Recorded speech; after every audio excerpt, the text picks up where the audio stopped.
Bueno, muchas gracias por acompañarnos, a los que están participando hoy. Realmente es un gusto para mí, en nombre del equipo directivo, recibirlos en nuestra casa, ¿sí?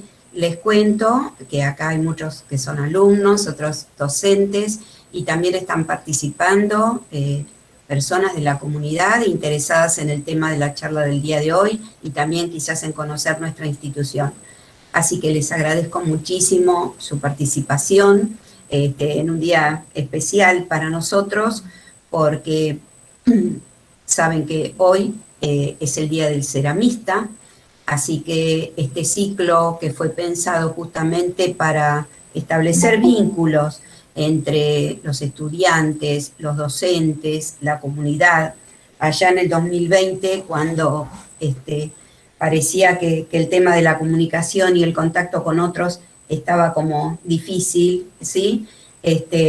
Nos animamos con este ciclo que creemos que vino para quedarse, así que gracias a la colaboración de muchos de los que están hoy acá presentes, se ha podido concretar. Este año también, ¿sí? Una nueva edición del ciclo de charlas Cerámica Presenta. Dentro este año del marco de los 70 años, ¿sí? Nuestra escuela está cumpliendo 70 años, así que eso es también un hecho destacable y hoy particularmente en el Día del Ceramista, también un grupo de alumnos de segundo año van a hacer un breve recordatorio justamente a este evento tan particular, ¿sí? Del Día del Ceramista, que tiene celebración, pero también tiene de recuerdo y bueno, ellos nos van un poco a contar sobre esa historia, ¿sí? Así que Bruno, si estás por ahí, Sofía, Guadalupe, les voy contando que ellos son Bruno Cabrera, Guadalupe Luna y Sofía Rivero. Los dejo a cargo de... Bueno, buenos días a toda la comunidad educativa.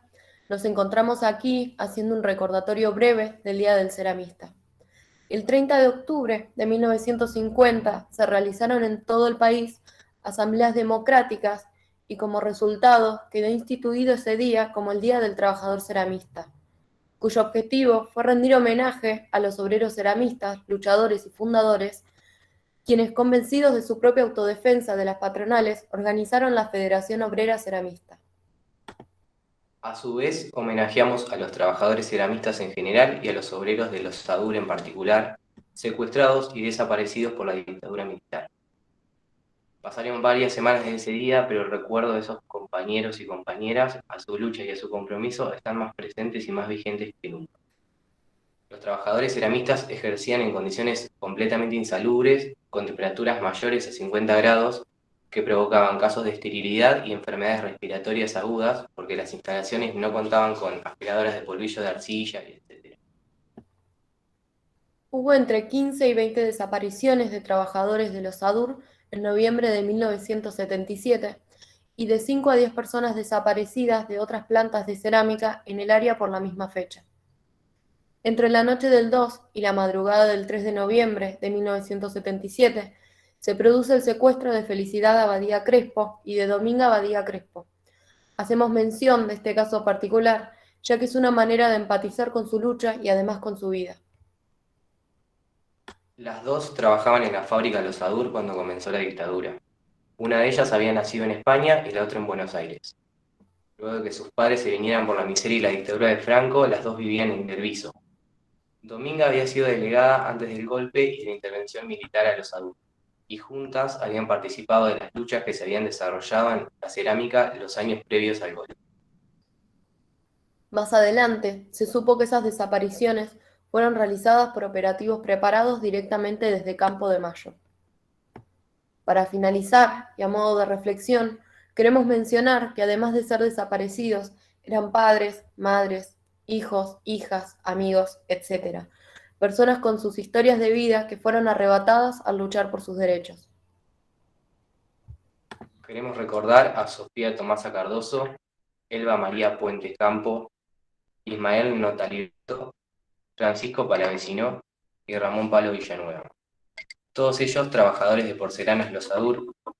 Recordemos que los secuestros se realizaron en sus casas, en muchos casos en el marco de un gran despliegue de las fuerzas represivas. Y todos aún continúan desaparecidos.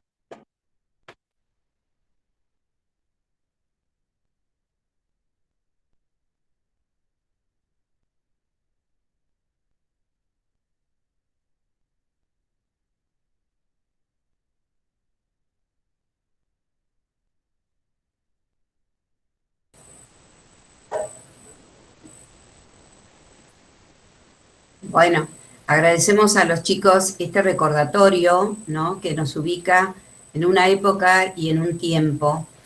Y bueno, para seguir ahora con las actividades previstas, les voy a presentar a quienes hoy van a dar la conferencia sobre el tema altas temperaturas, que bueno, siempre es algo que nuestros estudiantes, a veces los ingresantes, nos consultan, y bueno, pero ¿qué es esto? ¿Entienden o no entienden que si el grés y la porcelana son también parte de la cerámica, ¿verdad? Y bien, hoy para llevar adelante la conferencia del día, se presentan nuestras conocidas profesoras, Natalia Casanova y María Rodríguez Álvarez. Natalia cursó estudios de grado y postítulo en la Tecnicatura, por supuesto que en nuestra institución. Es profesora también para el nivel EGB primero y segundo, polimodal. Desde el año 2001, profesora superior de cerámica. También tiene postítulo en especialización superior en artes visuales con orientación en cerámica de alta temperatura, grés y porcelana. Recibida de técnico superior vitralista recientemente en el 2018 y docente de nuestra institución desde el año 2004 a la actualidad, dictando las cátedras de tecnología, química y cerámica. En cuanto a María Rodríguez Álvarez, lleva adelante su emprendimiento de casa cerámica, ¿sí? Productora, gestora y comercializa también su obra y su producción. Por supuesto que es profesora en artes visuales con orientación cerámica, también tiene el postítulo en grés y porcelana, dicta actualmente las cátedras de cerámica, alfarería y artes combinadas, y ejerce en nuestra institución desde hace más de 10 años. Bien, así que estamos esperando ansiosas acá la charla de nuestras compañeras que nos van a contar el recorrido del grés y de la porcelana desde la visión occidental y también recordando la visión de la oriental.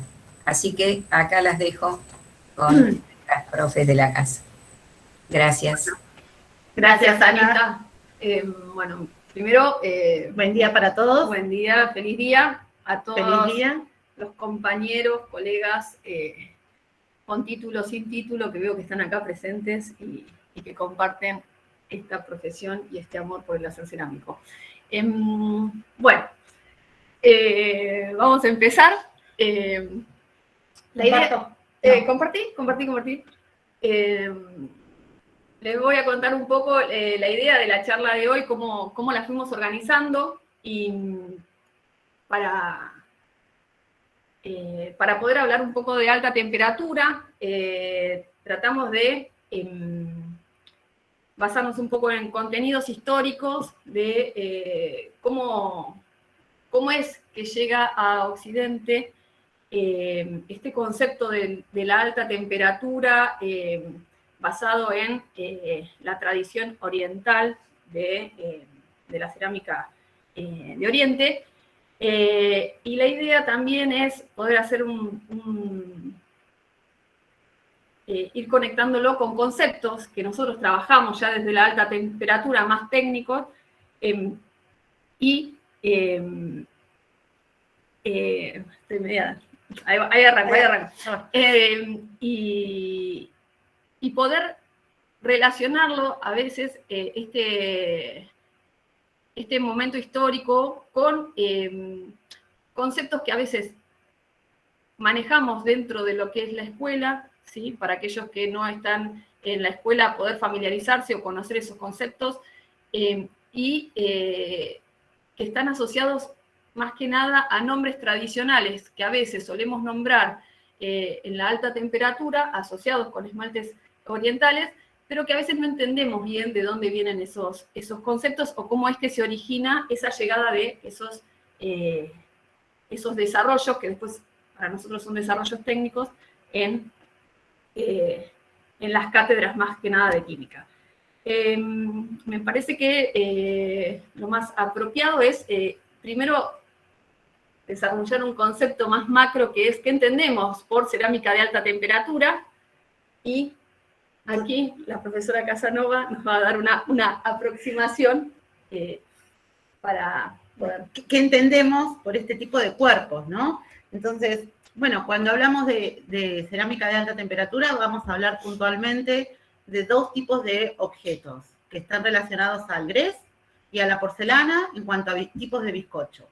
Bizcochos que tienen particularidades, ¿no? Que ambos tienen un cuerpo impermeable, un cuerpo que no va a permitir la absorción de agua, un cuerpo que tiene una sonoridad que es muy diferente a la cerámica de media temperatura o a la loza, que es lo que más se puede aproximar, una sonoridad que está más relacionada a cuando golpeamos o hacemos, golpeamos el vidrio, y entonces esa sonoridad es similar en este tipo de cuerpos.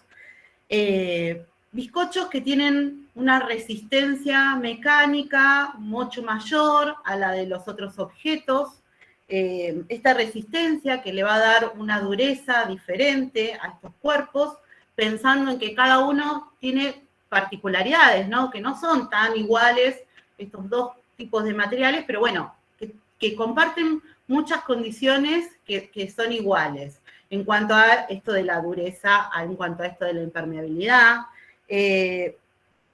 Cuerpos en los cuales vamos a trabajar el esmalte, y esmalte que no va a cumplir la funcionalidad de que estos cuerpos puedan contener agua, puedan contener un líquido, porque esa condición ya le es propia de este bizcocho. Entonces, el esmalte en sí, en este tipo de objetos, va a cumplir la función de una situación estética. A ver, si bien el esmalte de por sí es un vidrio y es un cuerpo impermeable, lo cual en pastas, en bizcochos de media temperatura o de baja, sí va a cumplir esa funcionalidad, le va a permitir a estos bizcochos no filtrar líquidos. Bueno, en este caso, la función principal de estos esmaltes que vamos a trabajar y a los cuales nos vamos a referir en el día de hoy, que son algunos puntuales y específicos, como decía María, que vamos a hablar desde Occidente, desde Oriente, y los vamos a traer a Occidente. Bueno, estos esmaltes van a cumplir una función netamente estética en determinados tipos de producción, y en otras, bueno, referirse también a determinados tipos de resistencia química en función, y valga la redundancia, de la funcionalidad de estos objetos que vayamos a desarrollar con este tipo de materiales en su primer momento de pastas, y que una vez que pasaron por la temperatura se conviertan en estos bizcochos. Bien. Para hablar de la clasificación, no sé si tenemos que pasar una diapositiva. Pasamos la diapositiva. A ver. Pasamos la diapositiva. No, para situarnos un poco en estos esmaltes, ¿no? La primera persona que hace o que nombra la clasificación de estos esmaltes está relacionada con estos tres personajes, con uno de estos tres personajes que están en esta foto. En realidad, no podemos dejar de mencionar a estas tres personas que, yendo de la izquierda hacia la derecha, uno es Otsu Yanagi, el que está en el medio es Bernard Leach, y el tercero es Soji Hamada. Acá la persona relevante que va a hacer la gran sociabilización y que va a hacer la gran extrapolación de Oriente a Occidente de los conceptos de lo que pasa con la cerámica oriental va a ser Bernard Leach. Bernard Leach es un ceramista que se forma en Japón como ceramista. Es hijo de... hay que comprender un poco la historia de Bernard Leach, de por qué él se va a vivir a Japón un tiempo. Él nace en Hong Kong, en la época que Hong Kong era colonia británica.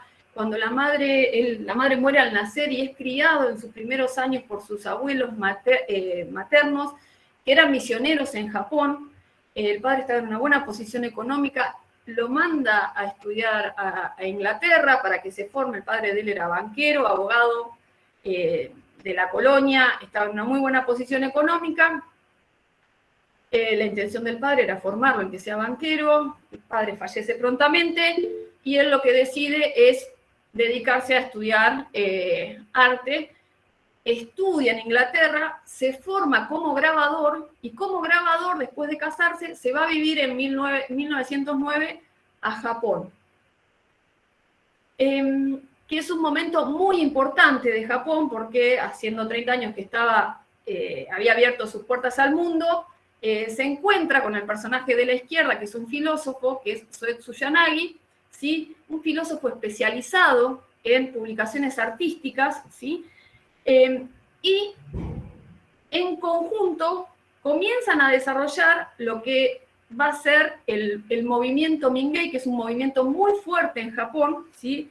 Que da para toda una charla, pero la idea es entender cómo se relacionan Bernard Leach con Shoji Hamada, que van a ser estas dos personas que van a hacer una fuerte impronta en la mirada que se va a tener de la cerámica durante la segunda mitad del siglo pasado.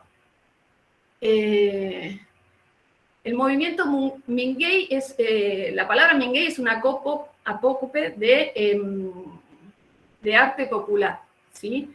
Lo que trata de reivindicar ese movimiento es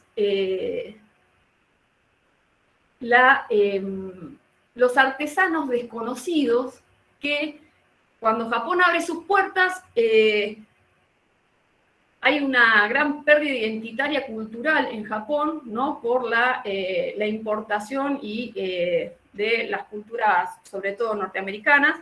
En un momento de posguerra se trata, y después de la Primera Guerra Mundial, se trata de reivindicar y de restablecer esa idiosincrasia, y Soetsu Yanagi, como filósofo, a fines de 1925-1926, termina como de desarrollar esta teoría del Mingei, consolidándola, ¿sí? Hay mucho que decir de la teoría del Mingei, hay muchas idas y vueltas. Se dicen que lo que Soetsu Yanagi hace es valerse del concepto de occidentalización que tienen los europeos para poder desarrollar esta teoría, todo gracias a la presencia de Bernard Leach, que se forma con los últimos estudiantes, con los últimos exponentes de lo que fue el movimiento Arts and Crafts, ¿sí? Pero bueno, dentro de esta reivindicación del artesano desconocido, Bernard Leach, que llega a Japón y empieza a moverse dentro de los círculos, me sale la palabra ahora, serían intelectuales y bohemios, ¿sí? Se empieza a interesar por la cerámica, empieza a estudiar cerámica, se hace ceramista. Dos de los integrantes de este movimiento, que son Kenkichi Tomimoto y Kawai Kanjiro, forman parte de un grupo de ceramistas que, junto con Soetsu Yanagi, como filósofo, desarrollan esta teoría del Mingei.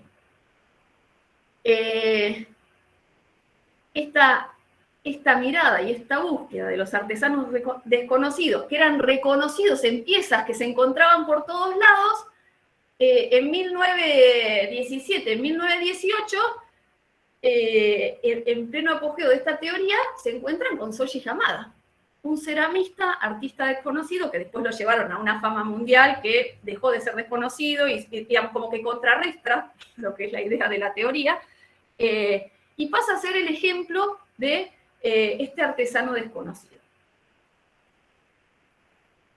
Shoji Hamada y Bernard Leach se hacen muy amigos, ¿sí? Shoji Hamada pasó a ser como el ceramista donde, si uno se mete en YouTube, hay montones de videos donde se lo muestra a Shoji Hamada trabajando, algunas de las piezas que vamos a ver, se lo muestra haciendo las piezas con reserva, con una estética muy puntual. Y lo que va a pasar es que Bernard Leach aprende junto con él, y cuando Bernard Leach en 1919 se vuelve a Inglaterra, vuelve con Shoji Hamada, se vuelven a Saint-Yves, ¿sí? Donde tiene el lugar Bernard Leach, y establecen un tipo de producción, establecen lo que sería un horno anagama, ¿sí? de producción de alta temperatura, horno a leña. Pero lo más interesante de todo esto es cómo Bernard Leach, 17 años después, va a publicar el manual del ceramista, donde es el primero en acuñar todos estos conceptos desde la mirada de la cerámica, y donde va a darle nombre y a nombrar la clasificación de calidades de esmalte y calidades de superficie que se ven en la alta temperatura, con estos nombres que ahora vamos a ver un poco y que tienen que ver con esmaltes que nosotros los desarrollamos técnicamente, ¿sí? O que buscamos una reproducción desde el conocimiento químico y desde el conocimiento técnico, pero que en Oriente son esmaltes que tienen mucha tradición, desde tradición que no solo tiene que ver con Japón, ¿no? Tiene que ver con Corea, con China, con formas de obtener estos esmaltes que no se conocía, ni la parte técnica, ni la parte de composición química, sino que realmente eran esmaltes que, por el tipo de producción, ¿no? El tipo de producción, de hacer hornos que los llevaban a muy alta temperatura, que utilizaban materias primas locales, que las combinaban para generar estos esmaltes, que podían reconocer quizás que había una atmósfera reductora o una atmósfera oxidante, pero en realidad lo identitario de lo que se generaba tenía que ver con una construcción cultural del producto cerámico, ¿sí? No desde una construcción desde el conocimiento técnico y químico. Bernard Leach lo que publica en 1937 en el Manual de Ceramista es esa extrapolación a, bueno, ¿qué nos pasa a nosotros en Occidente? ¿Qué es lo que estamos buscando? Y hace como esa traslación. Y da nombra a estos esmaltes de la misma manera que lo utilizan en Oriente, gracias. Y el Manual del Ceramista tiene una difusión importantísima en lo que va a ser todos los países de habla anglosajona, ¿sí? A tal punto que si nosotros miramos y nos posicionamos en cómo está planteada hoy en día, o cómo estaba planteada hace 20 años, la industria cerámica en Argentina, nosotros podríamos decir que éramos un país que estábamos más que nada focalizados en la producción de media temperatura, ¿no? Y desde hace 20 años para acá hay como un gran cambio de llevar la producción a la alta temperatura. Una media temperatura que tiene que ver con países quizás más latinas del sur de Europa, y ni hablar si nosotros miramos lo que es nuestra identidad cultural con nuestros pueblos originarios, ¿no? No existe la alta temperatura, ¿sí? Si bien existe esta transformación de las materias primas locales en productos cerámicos, si queremos decir, ¿sí? Que en ambos casos, y por eso se sigue hablando de esmaltes que tienen que ver con una identidad oriental, está esta transformación de lo identitario pasando por esa transformación de algo hecho por la naturaleza, que está a la disposición de la mano, en un ecofacto, en un artefacto, ¿no? Las producciones nuestras, en nuestro territorio, ya sea por lo que recibimos desde la terracota, y desde la terracota, pues me confundo la palabra, teníamos una tendencia más de la media temperatura. De hecho, hoy en día el gran reto es cómo logro que con la media lograr un mejor producto subiendo un poco la temperatura, porque ya vemos lo que se logra con la alta. Entonces, bueno, un poco presentado estos personajes, vamos a introducirnos en la temática de los esmaltes. ¿Tienen alguna pregunta hasta acá? No sé si quieren preguntar algo, porque ya... Preguntas no hay, pero Serafina levantó la mano, no sé si quiere hacer algún comentario. Dale, Sera. O por ahí lo presionó por error. Serafina.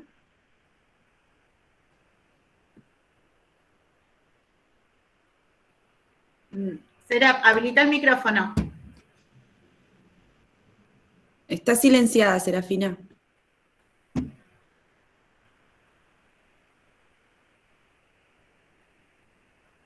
Sigue silenciado. Si querés, podés dejar el comentario por escrito si no te funciona el micrófono, Serafina. No, es que Sera está silenciada, ¿eh? Sí, disculpen, fue por error. Estaba haciendo otra cosa, disculpen. Ah, bueno, seguimos entonces, gracias. Espera, avanzamos con la imagen. Hola, Sí. esta Carolina, en Malaysia, en la escuela que me gusta. ¿Cómo? Yo me llamo Carolina. Sí, Antipicín. no te escucho bien. Se me llama Virginia Carolina, Antipicín. Presencial en persona a la escuela. Está bien, Virginia. Si querés hacer algún comentario, podés escribir en el chat, ¿sí? O alguna pregunta. Tengo otra pregunta. ¿Cómo decimos a los ancianos que están aprendiendo en la escuela de cerámica? ¿Los ancianos también estudian? ¿Los viejitos también estudian la cerámica? No entendí, ¿eh? Yo tampoco. No tenemos buena recepción. Está preguntando cómo hace la gente mayor o adulta para aprender cerámica, pero me parece como que en el contexto tal vez lo dejamos la pregunta para el final, no sé qué le parece. Dale. Sí. Avanzamos entonces. Así avanzamos. Bueno, cambio. Bueno, le vamos a mostrar algunas imágenes y acá lo que es interesante, lo que vamos a rescatar son un poco los esmaltes y primero les vamos a mostrar de Bernard Leach, después les vamos a mostrar algunas de Shoji Hamada, ¿sí? Quizás no sé si quedó claro, pero Bernard Leach se convierte en una persona que se convierte el lugar donde él se establece en Inglaterra como un lugar de visita de los ceramistas, ¿no? Es como que es la meca del ceramista en Europa, ¿sí? Como lugar a conocer, y los hornos de Shoji Hamada en Majiko, Japón, se convierten en el otro lugar a conocer, ¿no? De hecho, tanto Bernard Leach como Shoji Hamada tienen descendencia prolífera en la producción cerámica, y cada uno con sus cuestiones identitarias en las producciones, ¿no? Es importante nombrar que el movimiento Mingei al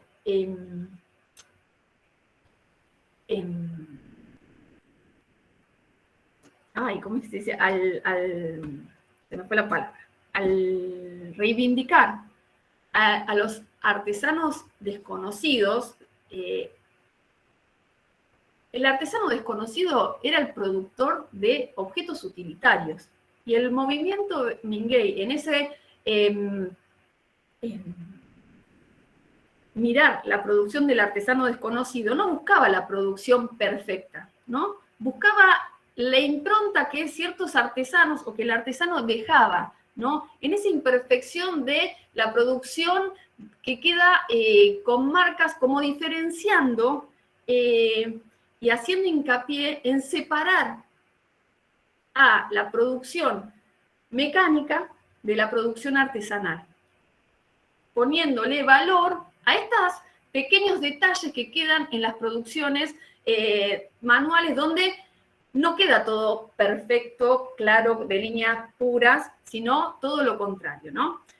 Donde el modelado deja una impronta, donde cómo aplicamos un esmalte deja una impronta, donde los materiales locales dejan una impronta y generan una identidad de producción, ¿sí? Ambos, todo el movimiento Minguey también reivindicaba los motivos que se lograban a partir de hacer síntesis en movimientos simples de la naturaleza. Eso en cuanto a Japón. Y la parte que emplea Bernard Leach cuando se va a Saint Yves tiene que ver con motivos, tanto en sus decoraciones o en sus tratamientos de superficie, que tenían que ver con restablecer cuándo había sido esa última producción local de artesanos desconocidos que estaban asociados al medioevo, ¿sí? Entonces, cuando miramos la impronta de la estética y de las imágenes de estos ceramistas, lo que vamos a notar es, bueno, en Bernard Leach, esta identificación con una impronta más medieval en sus imágenes, y en Bernard Leach van a ver... No, en Hamada. En Hamada, perdón, va a ser esta cuestión gestual de la naturaleza, pero siempre sobre objetos utilitarios, ¿sí? Decían que la belleza del objeto estaba en el objeto utilitario, ¿sí? Bueno. Acá tenemos uno de los famosos platos de Bernard Leach con estas imágenes donde hay peces, donde podemos ver que hay un esmalte, hay una incorporación de óxido, ¿sí? Un óxido de hierro, ¿sí? Del cual después está bañado quizás con un transparente, ¿sí? Y generan esos esmaltes oscuros. Quizás a ver, pasamos al otro. Bueno, esta es otra, lo que les decía, vemos siempre imágenes de síntesis de elementos de la naturaleza, hechos en un gesto, ¿sí? Donde acá ya podemos ver este esmalte negro, que es lo que se denomina un tenmoku, ¿sí? Y que donde está la reserva o donde está la impronta del objeto, de la imagen del diseño, podemos hablar de un esmalte kaki. Todos estos nombres que estamos dando son nombres que se utilizan en esa clasificación, que están relacionadas con una tradición en Oriente y una técnica en lo que traduce Bernard Leach, ¿sí? No sé si querés hablar. Podemos hablar de que una particularidad de estos esmaltes es los nombres que tienen, ¿no? Desde este nombre tradicional que ellos utilizan, que es el tenmoku o el kaki, como decía María. Bueno, si vemos, lo transformamos al nombre, para nosotros tiene el sentido, o le dan el sentido de un cielo nocturno, una noche estrellada, es lo que deduce esa palabra que ellos le imprimen a estos nombres, y esa particularidad de cielo nocturno, de noche estrellada, tiene que ver por la incorporación dentro de estos esmaltes del óxido de hierro, que es el óxido que va a desarrollar esta coloración, acompañado por, como Mari decía, en este tipo de hornos anagama, que son los primeros que utilizaban, hornos a combustible a la leña, y atmósfera en la cual la reducción favorece la intensificación del color. Bueno, este óxido de hierro presente desarrolla metalizaciones, y esas metalizaciones, que tienen nombres característicos y que más adelante vamos a ver algunas, son las que imprimen esto de lo estrellado o el cielo nocturno. Digamos que para ellos buscan darles nombres que por ahí no tienen nada que ver como nosotros los vemos desde la clasificación química, sino que tienen más que ver con una cuestión metafórica para nombrarlos. Sí, y que ya desde lo simbólico, no es lo mismo estar en una cultura donde estamos hablando de cielo estrellado, que ya nos da toda una connotación desde el nombre, a un tenmoku que lo consideramos un esmalte con una fuerte presencia de hierro en una atmósfera reductora, ¿no? Entonces, esas miradas, ¿no? Nos llevan también a ver la diferencia entre estos esmaltes que queremos como reproducir, pero que no los podemos reproducir desde un lugar de lo que significa culturalmente para Oriente, ¿sí? O la tradición, ¿no? Acá tenemos, bueno, esto es un esmalte blanco, bueno, esta es una botella típica que van a encontrar de Bernard Leach, donde aplica esto es cobalto sobre un esmalte blanco y llevado a alta temperatura. Lo que hay siempre es una monococción, ¿sí? Son productores que hacen monococción y nada, lo que seguimos. Y que la trajimos a referencia para que vean esto de que vuelve a utilizar la impronta, el recurso, en cuanto a la imagen de estos peces o de los árboles, como veíamos en las otras imágenes, es como que tiene su impronta, es este tipo de diseño.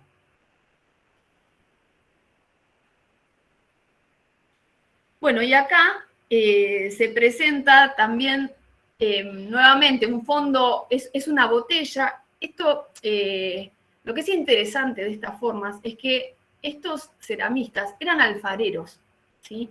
Y estas formas son formas alfareras que fueron paleteadas, ¿sí?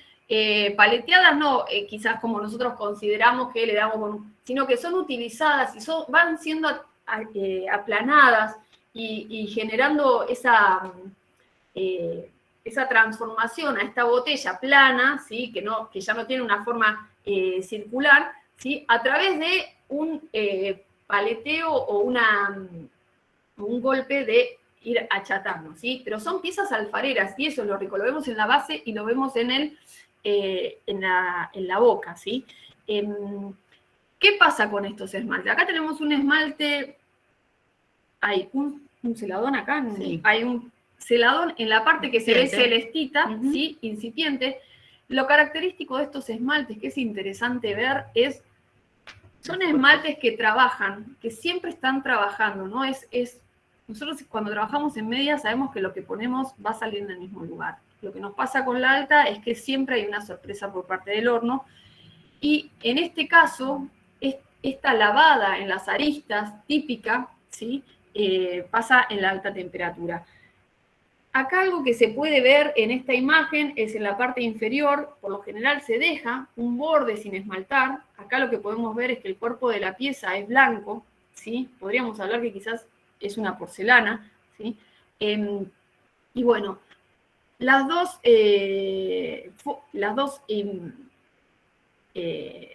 dos planos que están en celeste, ¿sí? Podríamos decir que es un celadón, y ahora Nati les va a contar lo que es un celadón, y bueno, y tiene una superposición de hierro también que genera un kaki. Que el kaki, en realidad, en Oriente lo lograban por una condición que tienen estos esmaltes, que son muy fluidos, que escurren, que chorrean. Por eso esto que decía María, de que siempre dejan zonas del cuerpo a la vista, más allá de que el cuerpo, estos bizcochos vítreos, tienen una impronta, uno lo ve, y ya verlo es un placer, porque la característica que tienen es diferente.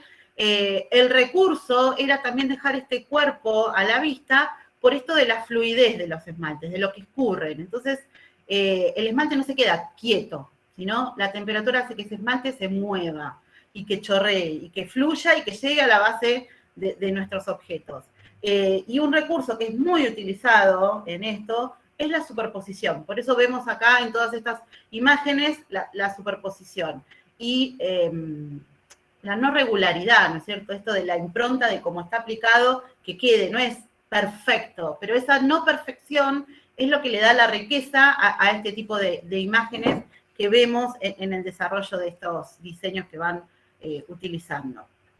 Como María decía, el celadón es otro esmalte tradicional, y En este caso, la búsqueda de estos ceramistas era poder replicar el color de la piedra de jade. En algunos vira más hacia los verdosos y en otros vira más hacia los azules.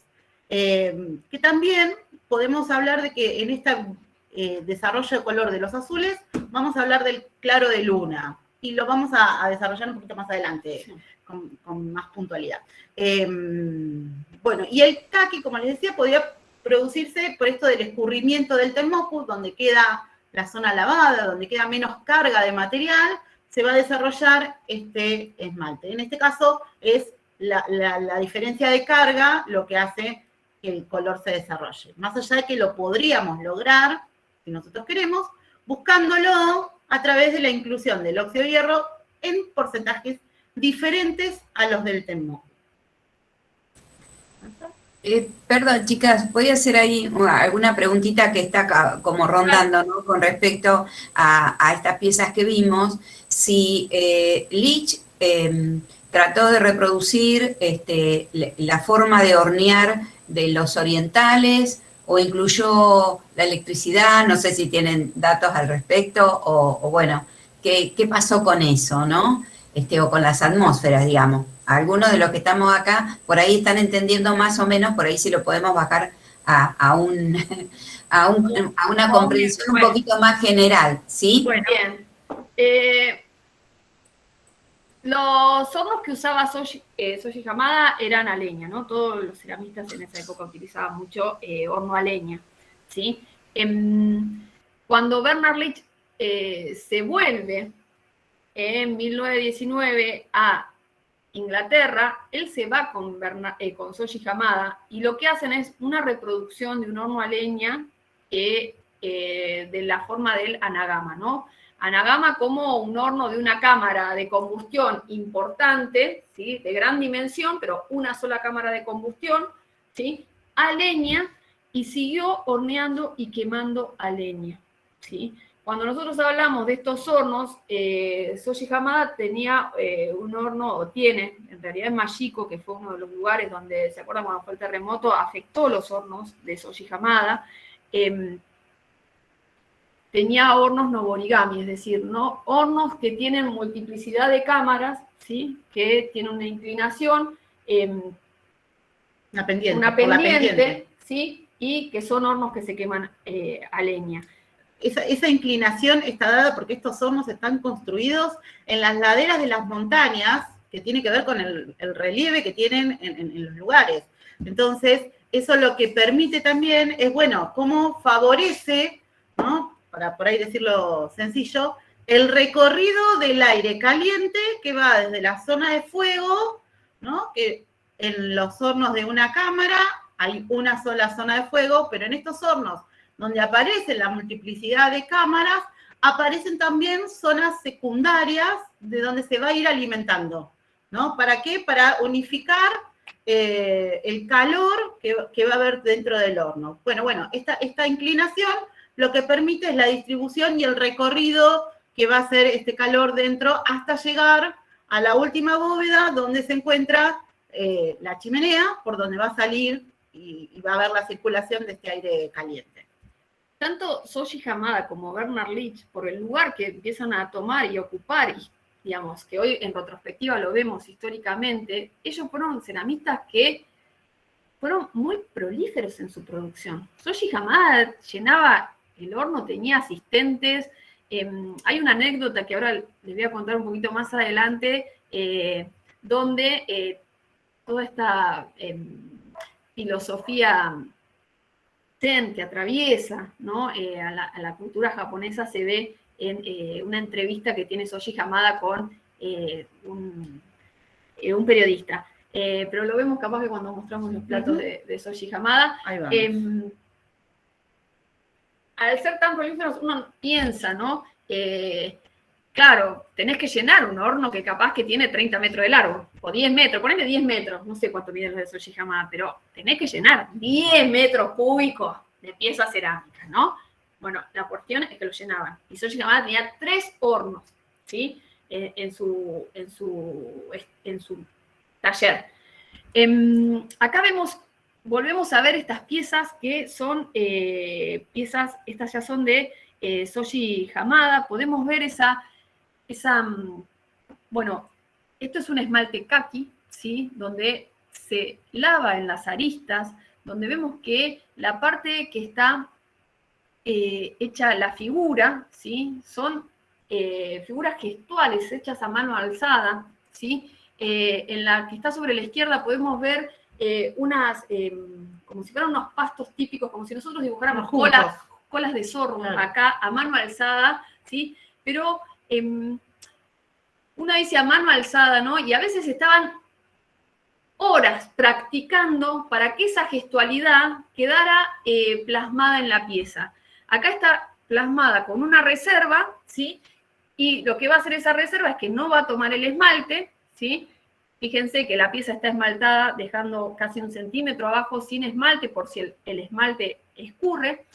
Y las líneas que nosotros vemos negras es lo que hablaba Nati, ¿no? Es este cambio del esmalte donde queda con mayor o menor cantidad de esmalte y cómo ese esmalte trabaja en esa interfase con la pasta generando diferentes coloraciones. Claro, piensen que trabajaban todos desde lo crudo, la pasta en crudo, el esmalte también. ¿Qué quiere decir esto del esmalte también? Todavía no había un esmalte, son los materiales locales con los que ellos contaban, que los mezclaban y los aplicaban. Y que todo esto surgía como bizcocho de grés y como esmalte después de que lo sacábamos del horno.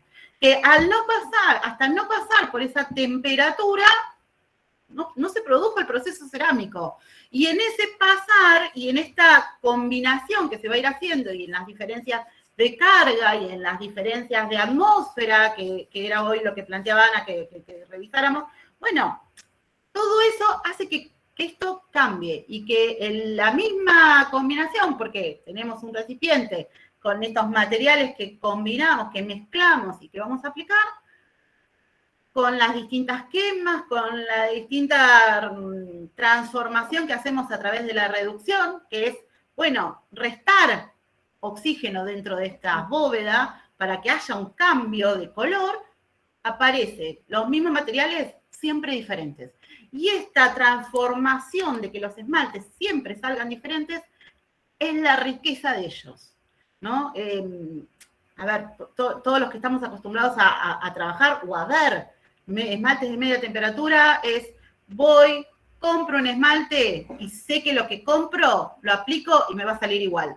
Bueno, acá es, voy, me hago mi esmalte y sé que lo que aplico hoy me sale de una manera y mañana me sale de otra. Y eso es lo rico de estos esmaltes, esas transformaciones que sufren por el calor y no las podemos repetir por más que digamos, hago las mismas condiciones en la quema. No. ¿Por qué? Porque tengo que tener muchas variables de la misma manera. Y eso, en este caso, no es lo que se busca. Lo que se busca es esto, que los cambios se visibilicen y que con lo mismo logremos distintas cosas. Y que con las superposiciones y los diferentes espesores de estas superposiciones aparezcan otras cosas también. Y el lavado y el escurrimiento generen esos cambios en el mismo esmalte, que es lo que le da esa impronta y es el recurso que buscan esos ceramistas. Bueno, nosotros tratamos, más allá de que nosotros no lo trabajamos desde toda esta intencionalidad, sino que lo trabajamos desde la química y desde la combinación, bueno, igual jugar con esos estilos de decir, bueno, vamos a superponer y que la diferente carga que aplica María lo aplica de una manera, lo aplico yo y lo aplico de otra, bien, o el trabajo que hacemos en el morteriado o no morteriado, en esa mezcla de estos materiales, nos generen las distintas cosas. Y esa es la riqueza que le va a dar estos esmaltes a estos objetos.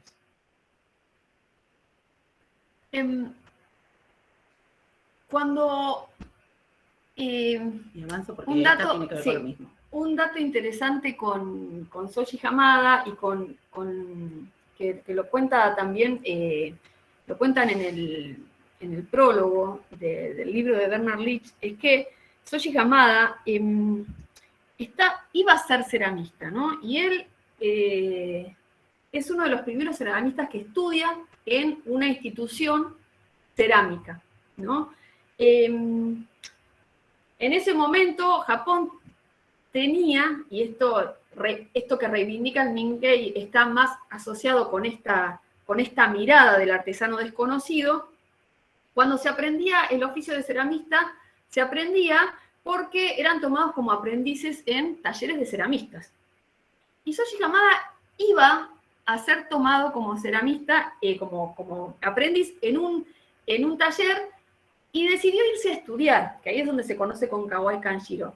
Y hay como un mito que con Kawai Kanjiro, el otro integrante del Mingei, en su época de estudios, no sé, hicieron como 10.000 muestras, que capaz que son 1.000, pero bueno, son un montón también, ¿no? Entonces, digamos, tiene como ese mito atrás, y lo que es interesante ver a veces es cómo nombran esta tradición de ser aprendiz en un taller, y de que lo que se aprendía cuando ser aprendiz en un taller era, se robaba a través del trabajo el espíritu del maestro ceramista. Y uno se formaba, y lo que le inculcaban era el espíritu del ceramista, y por lo general terminaban trabajando en la misma tradición, quizás con una impronta personal, pero si era alguien que pintaba flores en jarrones, iba a terminar pintando flores en jarrones, pintaba otras flores, ¿sí? Soji Hamada rompe con eso, y después, bueno, se pone a producir, y es encontrado, ¿no? Y cuando en sus últimos años, después de que Bernard Leach publica el Manual del Ceramista en el 37, piensen que Bernard Leach, que este es otro dato interesante, Bernard Leach muere en el 79 y Soji Hamada en el 78, ¿sí? La primera edición en español que hay del Manual del Ceramista es en el 81, con lo cual también cambia muchísimo la mirada de cómo empieza también nosotros tenemos, los hispanoparlantes tenemos la posibilidad de tener acceso a esta información. Lo que les quería contar es que si nosotros miramos este plato, más allá de lo que podemos analizar, ¿no? De que vuelve a aparecer desde los esmaltes un celadón, de que esas manchas negras son un tenmoku. Lo que es interesante ver de esto, y un poco de este plato, y un poco lo que decía Nati, ¿no? Cómo donde se junta el verde del celadón, ¿sí? Aparece una línea blanca, ¿no? Y es esas líneas que aparecen por la interacción de los dos esmaltes, ¿sí? Y genera una tercera coloración de esmalte con una precisión que es única. Eso es lo que se le rescata a Soji Hamada. Y otra cosa que se le rescata a Soji Hamada, y acá es la experiencia que tiene con el periodista, es que Soji Hamada generaba estos platos, tenía muchos ayudantes, entonces él se sentaba y tenía ayudantes que le ponían los platos así en el medio, y él estaba sentado y tenía 2 palanganas acá de cada lado con unas herramientas que se habían hecho que él agarraba el esmalte de una y tiraba así, hacía el gesto, y tiraba el otro, y le traían otro plato, y así producía. Porque había sido muy prolífero, se hizo famoso, ya no era artesano desconocido. Y vino un ceramista que como que le dijo, pero tanta problema para algo que haces en 2 minutos, que te lleva 2 minutos hacer, una cosa así, se lo debe haber hecho mucho más respetuosamente, y él le contesta, no, para hacer esto a mí me llevó 60 años y 2 minutos, como diciendo, tengo todos mis años de trayectoria para poder lograr hacer esto. Y eso era lo que era valorado, esa gestualidad, esa impronta única que él lograba en sus tratamientos de superficie. De hecho, si nosotros vemos un plato que está hecho el tratamiento de superficie de una forma parecida, lo asociamos a Soji Hamada. No lo asociamos a, digamos, tiene que haber como una resignificación muy importante como para poder no asociarlo con este personaje. Igual había una particularidad que tiene que ver con esto, que hacían un montón para después decir, bueno, todo esto lo destruyo y me quedo con estos. O sea, no es que todo lo que producían, todo después era comercializado desde lo artesanal, obviamente. Hoy en día ecología cero. Claro. Y otra de las cuestiones es, acá tenemos, para poder comparar la dimensión, ¿no? Del tamaño del plato con la persona.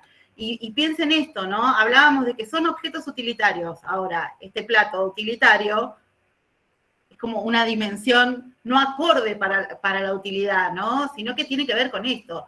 Parten de esta concepción de que el objeto tiene que ser utilitario, pero también es un objeto de arte, ¿no? Y es para esto, para el disfrute, para el goce, para lo estético. Más allá de que desde la concepción cultural de ellos, el objeto tiene que ser utilitario. Bueno, acá vemos la referencia y la paleta de color tiene que ver con los azules, con el claro de luna que mencionábamos, que vamos a continuación a avanzar. Chicas, disculpen, les hago una consulta que ahí veíamos sobre el tema de los esmaltes. Ahí, Paolo, no sé si es claro, pero me parecía que está bueno hacer la pregunta ahora. Dice, ¿cómo sabrían de dónde salen esos elementos para poder crear esmalte? No sé, Paolo, a qué te estás refiriendo, pero cuando ustedes ya empezaron hablando de los esmaltes, él lo consultó y me parecía que estaba bueno ver cómo responderlo. No sé si quiere abrir el micrófono para consultarlo. Dale, a ver. Paolo, ¿estás ahí? Sí. Espero que se me escuche bien. Sí, se escucha. Claro, en el momento en el que entran nos alejamos tanto desde el momento que hice la pregunta, voy a ver si me reubico. Desde el momento que comentan que en ese entonces, ¿no? La forma en que hacían no solamente el barro crudo, ¿no? Si es que lo explico bien, o el esmalte también estaba el crudo. Entonces, sí. Con lo que explican me da a entender que tenían todos estos elementos, porque en ese entonces no hay química, o sea, no hay un conocimiento de química. En el lugar donde se encuentran, en el estatus en el que se encuentran. Entonces, ¿cómo sabían, aparte del tema de conocimiento, digamos, de sus antepasados, no lo tendría muy claro hasta ahí, es cómo obtienen, de dónde obtienen estos elementos para poder crear los esmaltes, ¿no? Aparte del evidente prueba y error, ¿no? Pero, o sea, ¿cómo lo hacen? Claro. O sea, ¿cómo la prueba y error es lo que usan, digamos. Pero a la vez todos los materiales son materiales de las zonas, de las distintas zonas. A ver, hablamos de Hamada, hablamos de la zona donde él vivía. Si nos mudamos a otro ceramista, también depende de los materiales locales, las arcillas que encontraban en la tierra y los minerales también. O sea, lo que nosotros hoy decimos el óxido colorante, que vamos y lo compramos, bueno, ellos sacaban todo en la naturaleza, no iban a comprar a ningún lado. Y se valían de todo lo que tenían en la zona en la que cada ceramista habitaba. ¿Sí? Entonces, en función de eso iban e investigaban. A ver, hoy en día eso también lo podemos nosotros hacer, cuando hacemos investigaciones de barros locales o de tierras, y lo hacemos con las tierras de la zona. Esto que hoy María hablaba de nuestros pueblos originarios, y de nuestra terracota, de nuestros bizcochos rojos. Bueno, a ver, todo esto surge por las tierras locales, y qué es lo que trabajan, y qué es la temperatura a la cual podemos llevar esos barros rojos, ¿no? Porque no los podemos llevar a otras temperaturas. Bueno, todo tiene que ver con esto. Los materiales de la zona en donde estamos. Hoy nosotros tenemos el recurso de decir, quiero hacer este tipo de esmalte, voy y compro los insumos. Y no necesito valerme de lo que tengo en la zona. Y si quiero insumos importados, voy y los adquiero. De hecho, no sé, se me ocurre pensar que del 37 al 70 y pico, que fallecen ambos, y que tienen una vida, digamos, muy prolífica, capaz que, no sé, han utilizado alguna síntesis de material. Pero bueno, no es lo que promulgan. Y de hecho, Bernard Leach, cuando si lo ojean, porque el manual del ceramista es un manual que habla de todo un poco, siempre posicionado de esta formación que adquirió, él dice, habla como diciendo, acá en Occidente se le perdió el respeto a esta materia prima local, dice, y esas cosas mezcladas, que no saben bien de dónde vienen, que le llaman pasta, ¿no? Como tirándole a la pasta como diciendo, bueno, es una mezcla de nada, lo que nos pasa a nosotros, traemos la arcilla de San Luis, tenemos el caolín de Neuquén, a ver, esa mezcla, el cuarzo, creo, no sé, no me acuerdo de dónde viene. Sí, también entonces, promueven esto de utilizar los recursos locales. Lo que tiene es eso que, en realidad, lo que ellos van viendo es, así como buscan que se asemeje. En algún punto, la prueba y error, se deberían dar cuenta que la tierra que tenía más coloración, si le pongo más tierra que tiene más coloración o no, en la atmósfera reductora me da más un celadón o me da más un termocu. Había una cuestión de prueba y error que les daba eso. Y eso ¿sí? pasa con lo que había vamos a ver ahora. que había una búsqueda ideológica de querer reproducir la piedra del jade, bueno, ahí era otro cantar, pero algo, digamos, no tenían la química precisa, pero deberían manejar mucha más información desde un lugar y desde una concepción del conocimiento que quizás nosotros que estamos inmersos en una cultura de lo que es la ciencia y desde que todo se piensa desde lo científico, quizás no logramos, capaz que tienen hasta más conocimiento de lo que nosotros tenemos hoy, digamos, en lo micro. Bueno, y ahora vamos a ver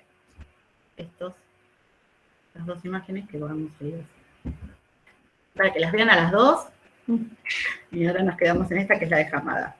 Bueno, este es un último tipo de esmaltes a los que nosotros quizás no estamos acostumbrados, pero es un esmalte típico de alta temperatura que tiene que ver con los esmaltes de ceniza, ¿no?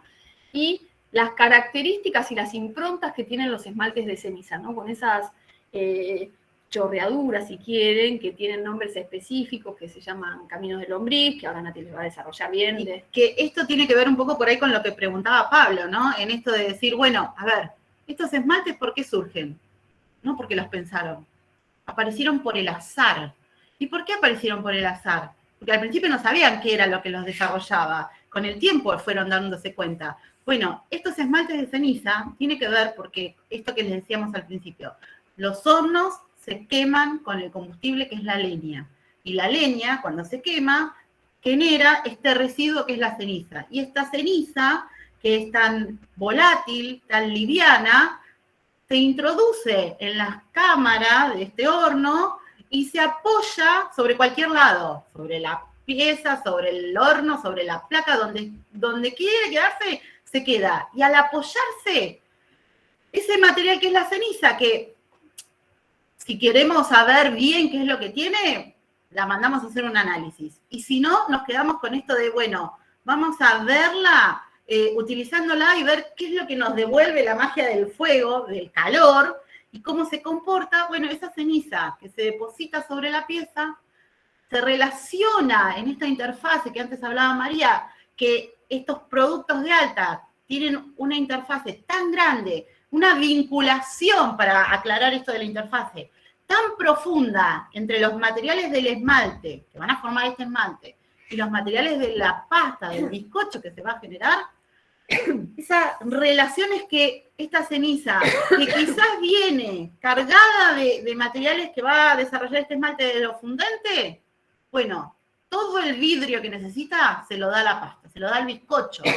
Y ahí en esa combinación que se genera aparecen estos esmaltes con estos cordones intensos en cuanto a desarrollo de color, que surgen azarosamente, que nosotros podemos tomar ceniza y querer generar estos esmaltes y no vamos a poder decir dónde aparece este camino de lombriz, sino que surge por el azar.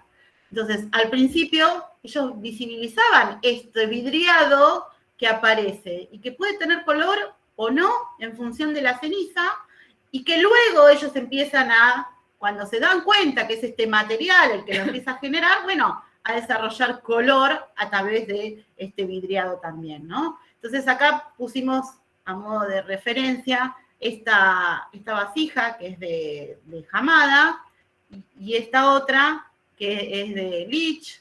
Que esta tiene más, es como si fuera solo la ceniza, ¿no? Esta es la ceniza depositada, hay un baño quizás en ceniza, pero es la coloración típica de la ceniza, ¿sí? En el otro se nota ya que tiene una incorporación de hierro, sí, hay una incorporación bruja de hierro o está mezclado con una tierra que tiene mucho contenido de hierro, ¿sí? Pero bueno, es eso, ¿no? Digamos, así como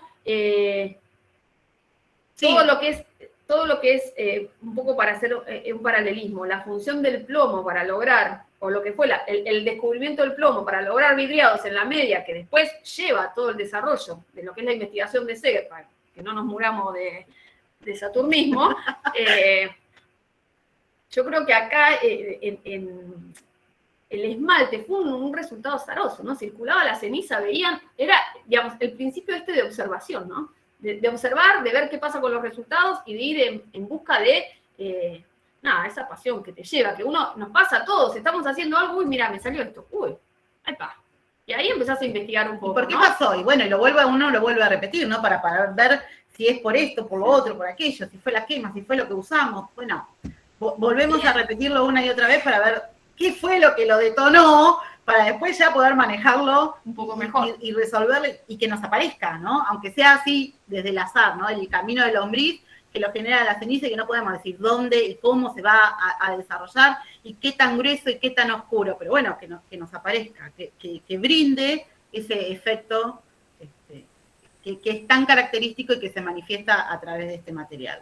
Bien, acá Nati, algunas preguntas que creo que en parte ya las han contestado, pero dice, ¿van a surgir diferencias según la madera que se queme? Por supuesto. Exacto. Sí, es más, te diría que hasta ni siquiera con la misma madera logro los mismos efectos, porque todo esto tiene que ver con, esta ceniza viene de la quema de un material orgánico, que puede ser un árbol, un arbusto, una planta, lo que fuera, vegetal. Ese vegetal que quemamos, en cada zona, por más que digamos, ay, yo quemé, no sé, quebracho. Tomo quebracho de distintas zonas y va a tener distintas características, porque todo tiene que ver con los nutrientes que ese quebracho, que ese árbol adquirió de la tierra mientras fue árbol, mientras estuvo en su ciclo de vida. Cuando lo quemamos, y bueno, la vida que transcurrió, si tuvo inundación, si tuvo sequía, si tuvo unos buenos nutrientes, eso es lo que nos queda. Los minerales, la planta los toma de la tierra.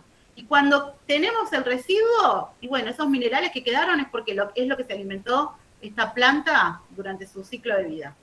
Entonces, por más que sea quebracho todo, y no tenemos la manera de decir, ¿todo el quebracho tiene igual? No. No va a ser igual. Lo cual nos posiciona también en poder mirar que nos corremos de ese lugar donde la producción cerámica pasa a ser una producción seriada, única, toda pareja, igual estandarizada. Que es lo que da la media. Sí, y también se ve esto, ¿no? Se corre el eje, ¿no? Bernal, y sobre todo Bernal Litz para Occidente, se va a convertir como en este primer ceramista que hace cerámica de autor en algún punto, ¿no? Buscar esa impronta personal, rescatar, no ir a la búsqueda de lo que me compara con una máquina, sino con diseñar, establecer una estética personal, una identidad propia del producto que se está haciendo, ¿no? Y es totalmente acompañado por el tipo de cerámica o esta cerámica de alta temperatura que no solo va a cambiar por el tipo de madera que usemos, por cómo carguemos el horno, la circulación dentro del horno. Si nosotros cargamos de una manera y después cargamos otros objetos y la circulación de la ceniza va a ser de otra manera dentro del horno, va a dar diferencias. Y eso es lo rico, ¿no? La sorpresa, ¿no? Esa cuestión, esa vinculación con la quema y con esta respuesta que nos da el horno. Bien. Una de las preguntas que figuraba acá también en el chat, el tema de cuáles de estos esmaltes, o sea, en qué atmósferas se trabaja con este tipo de esmaltes, ¿no? Reductora. Ahora vamos, Laurita, con todo esto. Ahora, humildemente, desde nuestro hacer, nos vamos a tratar de poner, sin compararnos con estos ceramistas, pero bueno, intentamos imitar o reproducir este tipo de esmaltes, estas estéticas, obviamente a nuestra humilde... Sí, y que tiene que ver con las prácticas, ¿no? Y con entender los procesos, ¿no? Esto que se hace en la escuela, ¿no? Que también es interesante saber que nosotros somos una escuela de arte con orientación en cerámica, pero que somos una escuela que se construye el conocimiento a través del hacer, ¿no? No es que hay materias teóricas, pero mucho, no quiere decir que no haya conceptualización en un taller. Hay conceptualización, pero se hace a través del hacer. Entonces, bueno, ¿qué pasa cuando nosotros vemos una pieza como las que vimos de esmaltes de ceniza y qué pasa cuando las queremos reproducir? Entonces ahí también tenemos un gran contraste, un gran aprendizaje. Bueno, y acá están las producciones de o Natalia. la búsqueda, O la búsqueda. de estos esmaltes tradicionales desde nuestra mirada occidental y desde la química propiamente, no ya tanto esto desde las materias locales y desde lo que vemos en las combinaciones, sino ya pensándolos desde utilizar el recurso que tenemos, que es hacer en cuanto a estos materiales, y también, bueno, lo de la ceniza, pero también utilizando otro recurso para poder luego volver a repetirlos. Repetirlos desde esta concepción de decir, bueno, sí, utilizo los mismos materiales, pero que las quemas también nos van a generar cosas diferentes. Acá lo que vemos son, todo lo que vamos a ver ahora son pequeñas muestras, y lo que vemos es, las dos que están sobre la izquierda, están sobre cuerpos blancos, sobre un tipo de bizcocho de porcelana, una porcelana blanda, que tiene una temperatura no superior a los 1280 grados, ¿sí? Y sobre el lado derecho, ese mismo tipo de esmalte Tenmoku, sobre cuerpos de grés, un cuerpo de grés coloreado, un cuerpo de grés que también, desde su arcilla primaria, tiene óxido de hierro incluido, es una arcilla rosada, la mayor cantidad, y entonces el esmalte también se vincula con el hierro de esa pasta para generar un desarrollo de color mucho más intenso. Y en esto que hablábamos del cielo nocturno, la noche estrellada y esos efectos, vamos a ver cómo, en este caso, esas manchitas que vemos como amarillas en el fondo, tienen que ver con pequeñas cristalizaciones que se van haciendo por esta presencia de hierro, y que también las vemos en el borde, que surgen donde hay una acumulación de este esmalte, espesores más gruesos, ¿no? Mayor caudal de materia prima, y que si vemos todo lo que es el borde, acá lo estamos viendo en la parte interior, está lavado y apareció este kaki, este escurrimiento de estos esmaltes que hablábamos. Y entonces ahora vemos estas 4 muestras. Acá vemos otro tipo de Tenmoku. Que también es interesante hablar de que esto fue hecho en un horno de gas, con una atmósfera reductora. Si bien no estamos ya hablando de un horno a leña, estamos hablando de un horno a gas. Claro. Bueno, y se van logrando, ¿no? Algo que es interesante también, dentro de todas las variables que tenemos, que nosotros lo sabemos, ya nos pasa en media, nos pasa en alta, pero la forma en que esmaltemos incide. ¿Sí? Si vamos a hacer muestras esmaltadas a pincel, nos va a dar un resultado. Si nosotros hacemos muestras que bañamos, nos va a dar otro resultado. Y el grosor, el espesor que pongamos de materia prima también incide. Mayores grosores dan unas cosas, menores espesores da otra. Hoy cuando hablábamos esto de lo estrellado y de lo metafórico que tiene de nombre, hay 3 maneras que nombran ellos a estas metalizaciones que ocurren por la saturación del hierro, ¿no? Entonces tenemos una que es la mancha de aceite, y que la vemos como manchas circulares. Tenemos el pelo de liebre, que es un estriado vertical, que acá, bueno, al estar viendo la parte interior, por ahí vertical no se ve mucho, pero vemos que converge hacia el centro. Y el otro que tenemos es la pluma de perdiz, que es un estriado en forma semicircular, en forma de abanico. Todo eso es por la saturación de hierro que lleva este tipo de vidriados, ¿sí? Y que se va a desarrollar también un poco por el azar de lo que es la quema, porque no siempre aparece, por más que tengamos saturaciones de hierro en todos estos esmaltes. Como María decía, estas muestras fueron quemadas en horno a gas. Cuando estos esmaltes Tenmoku se queman en estas atmósferas reductoras, esa restricción que uno hace para lograr esa atmósfera reductora dentro del horno, hace que todos los esmaltes se oscurezcan por esta transformación que sufre el hierro. Este tipo de vidriado, que es el Tenmoku, lo podemos lograr fácilmente también en atmósfera oxidante. No así otros vidriados como el celadón, que ahora vamos a mostrar. Acá tenemos, bueno, otros ejemplos de Tenmoku en que hay diversidad. En este caso, el celadón, que tiene esta particularidad de que, a ver, estos también tienen hierro. Lo que pasa es que nos vamos al otro extremo, ¿no? Es muy poquita la cantidad de este material que va a tener. en esto de la búsqueda del color verdoso de la piedra de jade, favorece el recurso de aplicarlo sobre cuerpos blancos. Y aparte ellos tenían una estética en esta producción que tenía que ver, cuando surge este esmalte celador, ¿no? En las distintas dinastías, esto de los relieves que construían sobre los objetos. Relieves que están asociados a la flor de loto, a los dragones, a imágenes típicas de las distintas regiones y de la tradición de su cultura, que para nosotros quizás no lo son, ¿no es cierto? Pero bueno, en esta búsqueda, estos relieves se visibilizaban, estos esmaltes tienen la característica de ser vidriados brillantes o satinados, y el hecho del cuerpo blanco favorece esto de ver el desarrollo de color verdoso, que cuando lo aplicamos sobre cuerpos coloreados, bueno, esta relación, esta unión que ocurre con el cuerpo, hace que estos vidriados se intensifique el color y se vuelva más oscuro.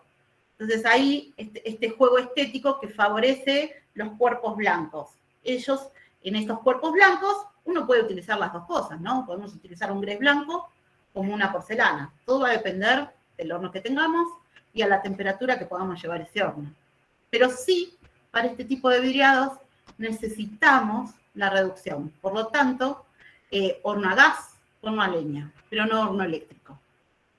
En el horno eléctrico no vamos a poder desarrollar este tipo de coloración.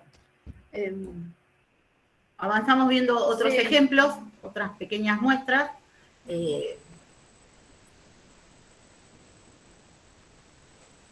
Acá tenemos un ejemplo de los azules del claro de luna, que también son esmaltes a base de este óxido de hierro, pero en donde la inclusión de cenizas favorece el desarrollo de los azules, la atmósfera, la reducción que podamos lograr también favorece esta coloración, y las últimas muestritas que tenemos, para que vean que también nosotros podemos buscar desde ese lado, es el desarrollo de los esmaltes de ceniza.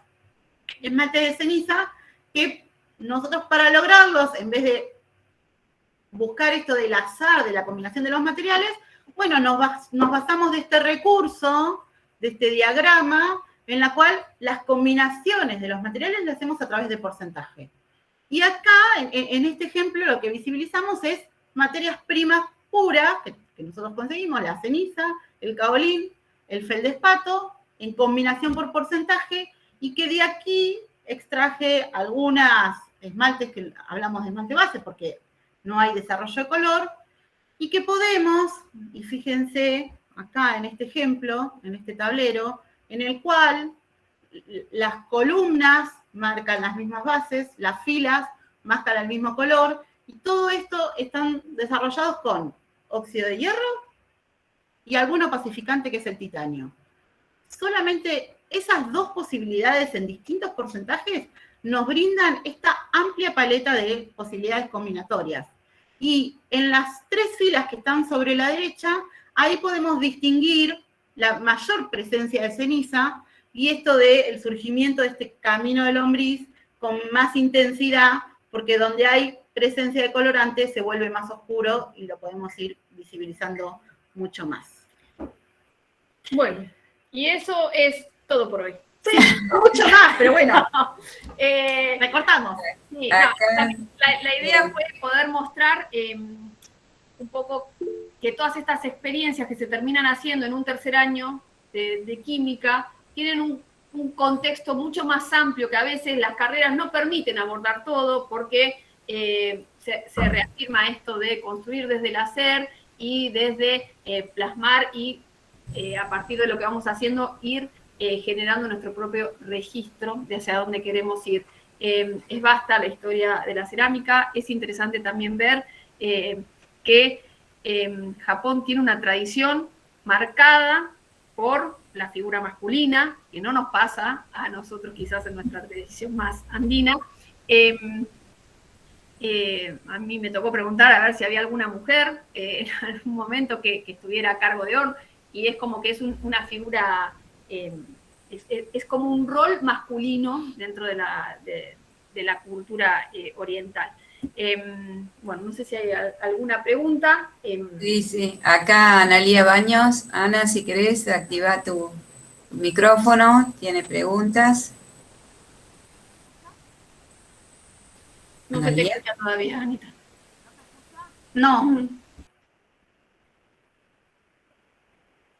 Tenés que poner el... A mí me pasa lo mismo.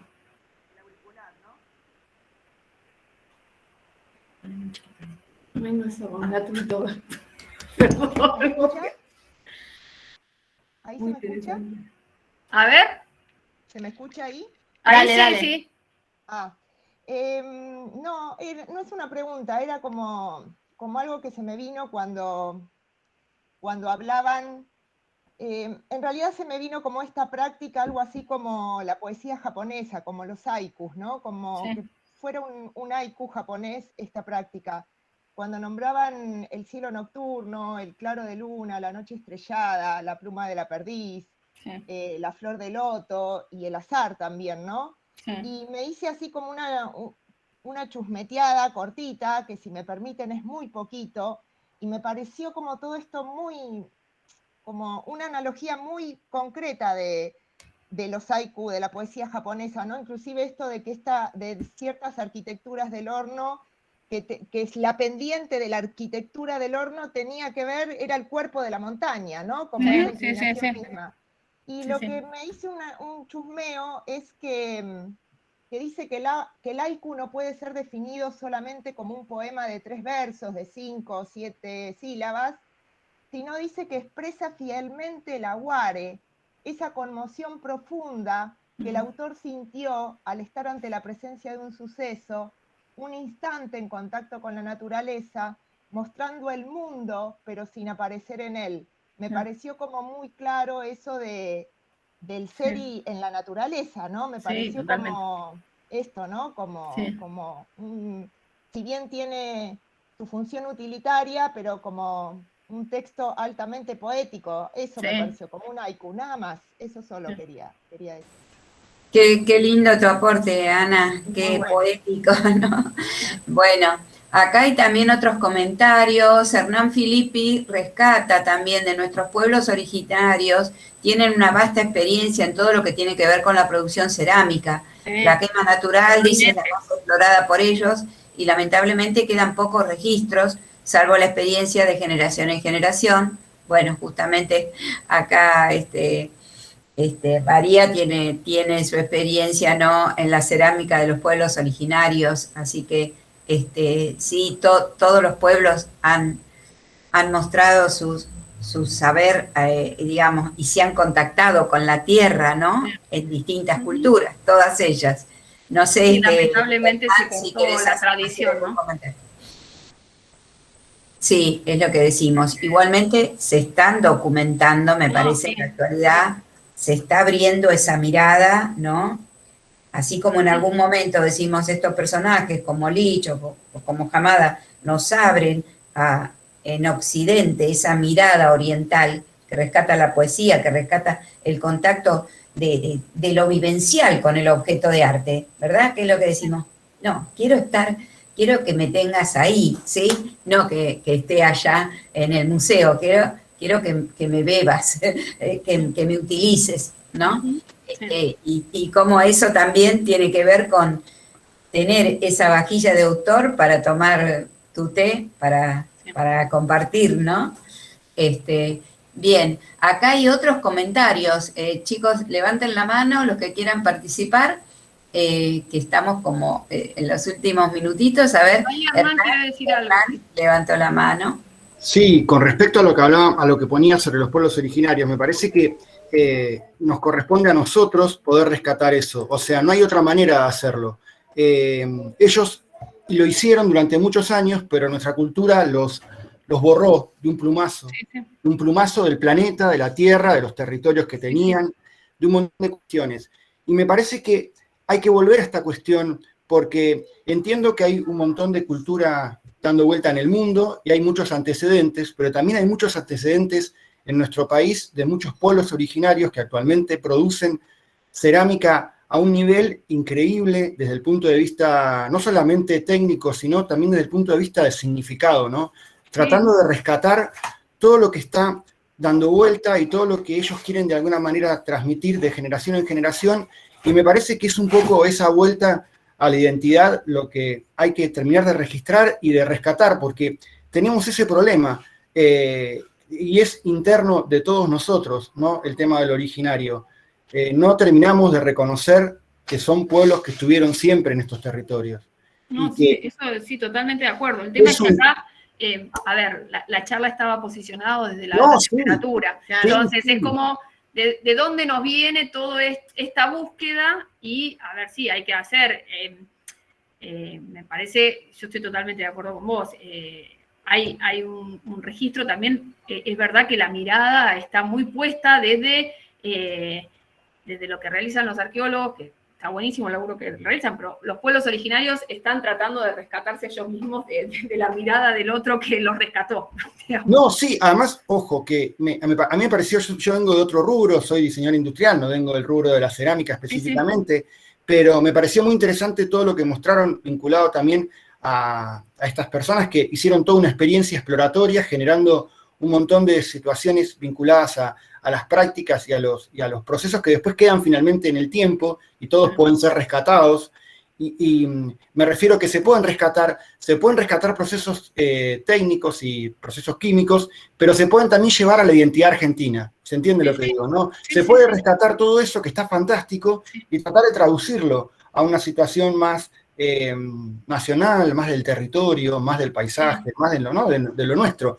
Más que todo tenía que ver con eso, porque me parece que está re bueno, siempre está buenísimo mirar lo que hicieron otros porque es un camino allanado, ¿se entiende? ¿No? Y hacer la experiencia, de probarlo, como hicieron ustedes, y generar un muestrario y tenerlo presente, también está buenísimo, porque en general a veces tampoco hay muestrarios que quedan, ¿se entiende? ¿No? Se hace la experiencia y no queda registrada, y que quede registrada está buenísima. Buenísimo. De hecho, para mí, un poco esta charla está buenísimo comprender estos conceptos, saber de dónde vienen, pero que tienen que ser un punto de partida para buscar nuestra propia identidad, si vamos a querer trabajar en la alta, si vamos a querer trabajar en la media, digamos, hay un punto donde tenemos que empezar a generar, ¿no? Hay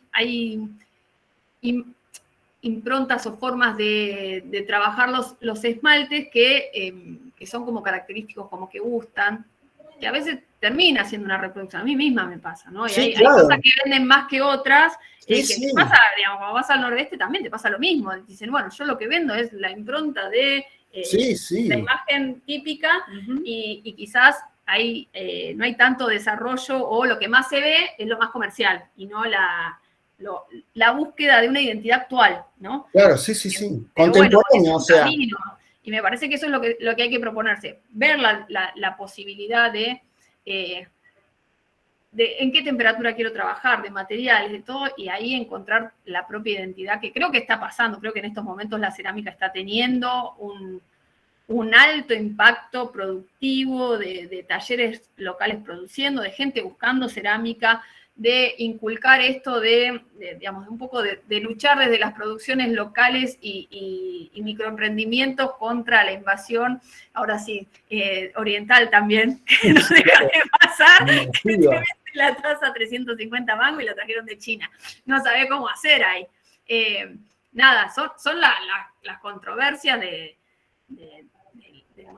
lo que a mí yo rescato es que todo es factible de ser logrado, ¿no? Y hacia dónde queremos ir es marcar y conocer para poner lineamientos y buscar un rumbo personal y grupal, capaz. Sí, claro, colectivo totalmente. Pero bueno, ahí va. Pero hay tema para otra charla. Sí, es como, es re amplio. Hay algunas manos levantadas y bueno, los dejamos expresarse y ya vamos a ir dando cierre, ¿sí? Bueno, yo quería hacer un cierre de algo que me quedó así como en el tintero, que dos cosas que quiero rescatar de la charla. Primero esta cuestión de lo orgánico, ¿no? De lo espontáneo, la espontaneidad a la hora del trabajo, ¿no? Como de esa cuestión de dejar la huella de lo que va surgiendo. Pero pensaba un poco en función de lo que hablaba Hernán, la importancia de la cerámica como identidad cultural, pero naciendo de esto, del lugar donde estoy inmerso, ¿no? Esto que ustedes decían, trabajar con los materiales que tengo, conocimiento, ¿no? Porque si no siempre seguimos como queremos hacer una cerámica autosustentable o una cerámica con una impronta personal, pero seguimos todos comprando los mismos esmaltes en las mismas casas de rubro, ¿no? Como poder encontrar esto y el conocimiento te da libertad. Así que bueno, gracias por eso, porque estuvo re buena la charla y todo esto nos deja ahí maquinando un poquito más. Así que De gracias hecho, mucho. Sí, y de hecho, y este es un dato re interesante. Muchas veces, cuando uno va al norte y ve, ¿no?, lo que es ver los cerros que están hechos de arcilla, y uno dice, claro, ahora entiendo porque hay cerámica por todos lados, ¿no? Porque es como que levantas una piedra y sale arcilla, y el cerro de allá te sirve para hacer molde. Bueno, las arcillas que hay en la provincia de Buenos Aires son arcillas que son bastante refractarias y dan más para trabajar una alta que lo en el norte. Entonces, claro, lo identitario propio, el recurso local, quizás está utilizado, es lo que se utiliza en la industria del ferrum, digamos, en varios, como una materia prima mucho más industrial, y claro, estamos acostumbrados a ver lo del noroeste, que tuvo una gran impronta, lo de acá tenían arcillas, también fue de baja temperatura, pero con el conocimiento que hoy tenemos de las arcillas locales y de las canteras locales que tenemos, tiene una vinculación con poder hacer experiencias en alta temperatura. Y ahí va por la resistencia que va a tener ese material que después obtenemos, ¿no? Ese producto. Entonces, nuestras arcillas en la baja no tienen esta resistencia que hablábamos hoy. Son frágiles, se rompen los bizcochos, no tienen la resistencia que necesitamos. Entonces, los objetos de las arcillas del norte sí permiten trabajar en esas temperaturas, pero las nuestras no. Entonces ahí te tenés que empezar a subir las temperaturas y bueno, son este tipo de producciones las que sí van a quedar con buena resistencia. Bueno, ahí está la mano levantada de Serafina, que no sabemos si esta vez es por error. Serafina, ¿qué pasa? Y conectá el micrófono, será. Bueno. Me parece que le quedó la mano levantada desde vamos leyendo. Voy leyendo felicitaciones para las profes. Acá, bueno, Mariana Llanes, es importante revisar los programas de historia que vienen ya armados y no se le da un gran lugar a los pueblos originarios con respecto a lo de Hernán. Felicitaciones a las profes y a las compañeras. A ver, que me perdí. Felicitaciones a las profes y a los compañeros por el sentido de la conmemoración. Es una hermosa síntesis de la memoria. Acá Luján Peralta, gracias por todo lo compartido. Siempre muy interesante lo que nos cuentan y nos muestran. Cristina Carballo, felicitaciones. Es una hermosa síntesis de la memoria. Nuevamente, muy interesante todo lo que comparten. Gabriela Bazán, feliz día para todas las ceramistas, y agradezco mucho la charla. Sirve mucho tanto la historia como en la investigación y en la práctica. Esto es fundamental, ¿sí? No quedarnos solamente con lo tecnológico, que está bueno y es interesante y es parte de lo que se va incorporando, pero también rescatar, ¿no es cierto?, la poesía, lo que está ahí en la cultura, en las culturas profundas de todos los pueblos. Felicitaciones, dice Janina López, muy buena la charla. Y bueno. Muchísimas gracias a todos por escucharnos y por estar presentes y por acompañarnos. Bueno, y nosotros, porque es un tema... Y esperamos no haberlos aburrido. Josefa Prokopovich, excelente charla, nos sumerge en el hermoso mundo de la alta temperatura. Paula Carranza, gracias por la charla. Todo parte de la educación y cambiar nuestra mirada. Y bueno, poder encontrarnos, ¿no? Como son estos espacios que hemos disfrutado tanto y en el que le damos justamente el lugar a conocernos, ¿no? Entonces nos enriquecemos con la mirada de Hernán, que nos contó su recorrido y su historia, de Natalia y María hoy, que han compartido, ¿no es cierto?, sus experiencias, y a los que son alumnos, que también los alienta a decir, bueno, ahora cuando llegue a tercero, cuando llegue a cuarto, voy a estar en contacto con esto, que es apenas un abrir la puerta, ¿no es cierto? Totalmente. Por suerte tenemos 4 años toda la vida por delante. Nos planteamos tan amplio todo lo que tiene que ver con la parte de investigación para no ser un poco aburridos, Exactamente, pero y eso justamente, Nati, lo que tiene de divertido, y lo notamos en la pasión y en el entusiasmo que le han puesto también ustedes en la preparación de esta charla. Y ¿Sí? con todo hacerlo tan amplio, ¿eh?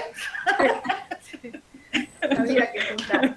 Bueno, hay que salir más, hay que salir por los barrios, así nos vamos fogueando en el tema de presentarnos y de compartir.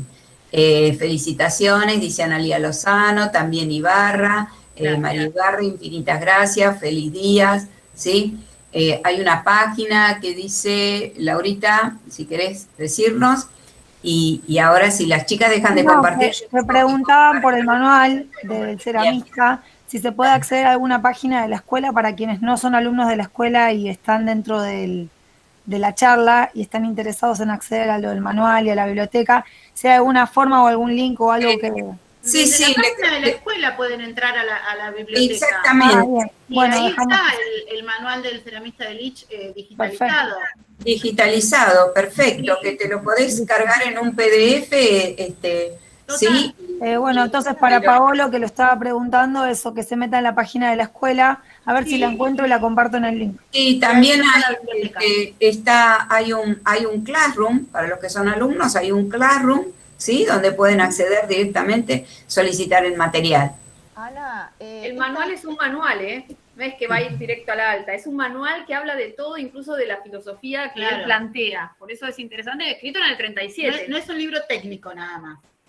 Ana, ¿y el link a las charlas o a esta charla, por ejemplo, dónde queda?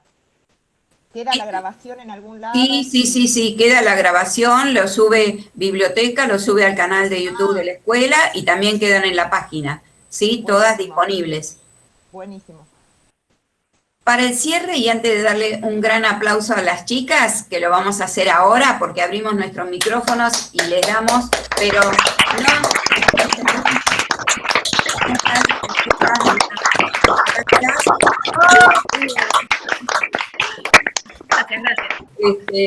ahora voy a compartir yo también algo muy breve para agradecer, dar un cierre al ciclo y agradecer a todos los que han colaborado con nosotros este año. ¿Sí? Es muy cortito, pero bien merecido se lo tienen, así que ahí vamos a compartir.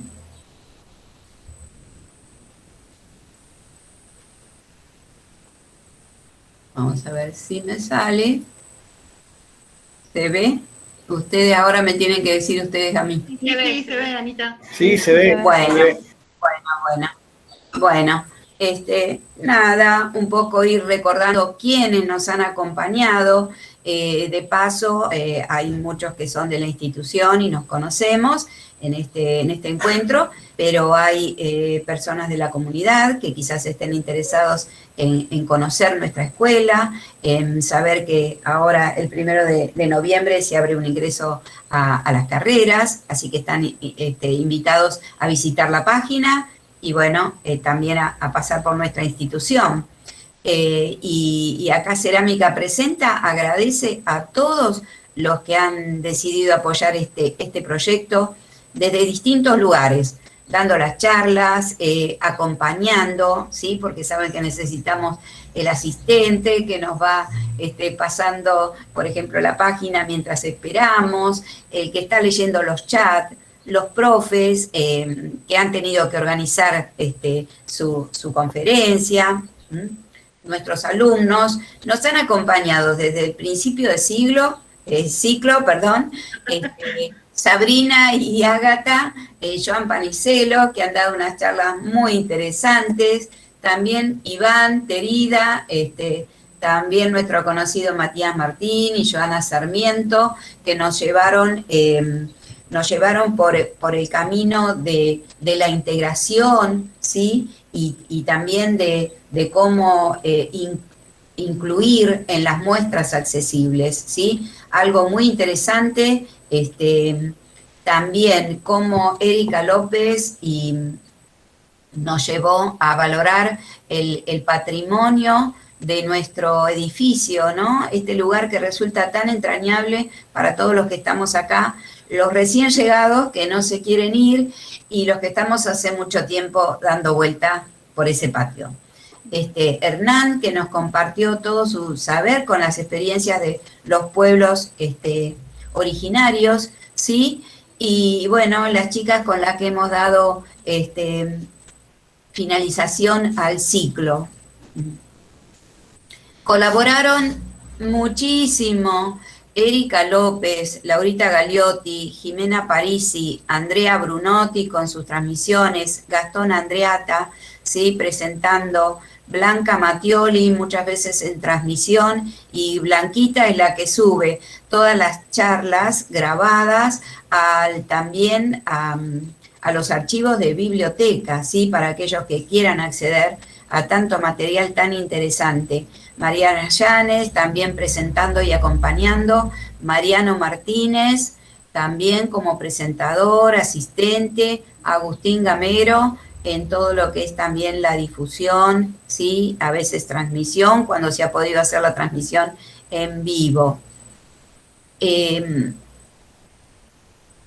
Así que a todos ellos, muchas gracias.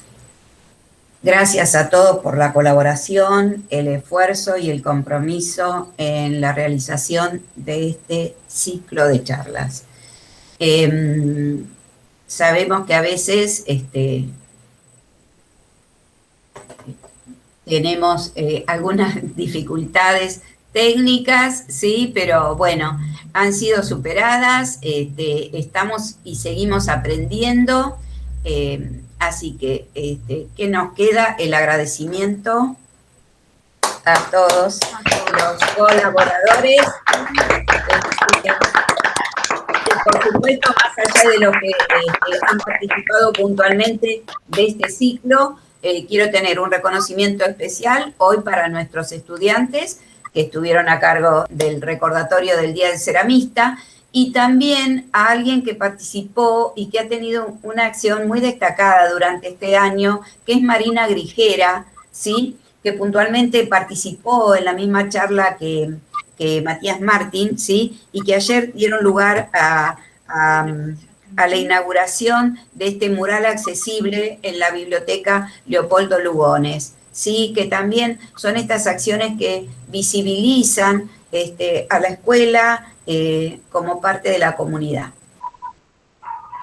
Así que, dicho esto, creo que hoy podemos continuar con nuestras actividades. Sabemos que es un sábado, que algunos estamos dando clase o tienen que ir ahora a la institución, así que los vamos a liberar. Y bueno, gracias a vos, Anita, también gracias, por toda Ana. la organización de esto, que siempre estás atenta Al pie a del la cañón, producción. sí, ahí. A la cabeza de todo, Ana, gracias. Sí, sí, total. Gracias, Ana. Gracias a vos. Incluite también Gracias, ahí, que vos Anita. también sos parte de todo esto. bueno. Gracias. Bueno, chicos, será hasta el próximo ciclo, porque vamos pensando ya en el próximo y pensando a quiénes vamos a invitar, a quiénes convocamos, ¿no es cierto? Y abriendo. Ana, recién terminado. Ahora un poco. No. Busca otro. Bueno, no. Vamos aprendiendo día a día y muchas manos levantadas cuando uno pide colaboración. Así que eso es muy importante. Bueno, gracias a todos y nos vemos porque dentro de poco habrá más actividades para compartir. Nos vemos, Anita. Chao. Gracias. Saludos a todos. Gracias. Nos vemos en la escuela en un rato. Dale. en la escuela. Hasta luego. Gracias. Chau. Voy a detener la grabación.